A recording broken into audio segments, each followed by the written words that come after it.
ரவணனின் பலம் குறித்து தமிழ் இலக்கியங்களிலும் புராணங்களிலும் விரிவாக விவரிக்கப்பட்டுள்ளது. ஈராவணன் என்பது இராமாயணத்தின் முக்கிய பாத்திரமாகும். அவர் லங்கையின் அரசனாகவும் பலவிதமான சக்திகளின் உரிமையாளராகவும் இருந்தார். தெய்வீக பலம். ராவணன் சிவபெருமானிடமிருந்து ஆசி பெற்ற சிவபக்தன்.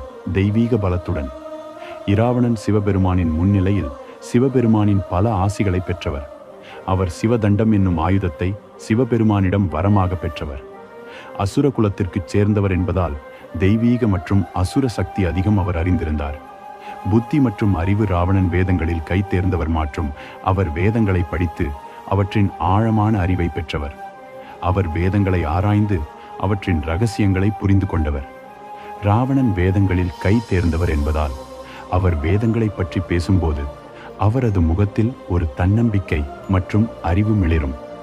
அவர் வேதங்களை பற்றி பேசும்போது அவரது குரலில் ஒரு ஆழமான மற்றும் உறுதியான சத்தம் இருக்கும். ராவணன் அஸ்திர மற்றும் சாஸ்திரங்களில் வல்லமை பெற்றவர்.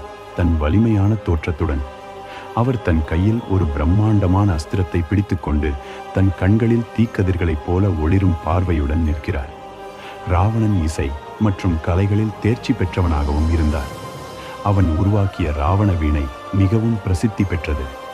ராவணன் ஒரு மன்னருடையில் தன் கையில் ராவண வீணையை பிடித்து இசை வாசிக்கும் காட்சி. பின்னணியில் பழமையான அரண்மனை மற்றும் கலைநயமிக்க சுவர் ஓவியங்கள். ராவணனின் முகத்தில் இசையின் மகிழ்ச்சி மற்றும் ஆர்வம் தென்படுகிறது. அரக்க பலம். அவர் 10 தலைகளும் 20 கைகளும் கொண்டவர்.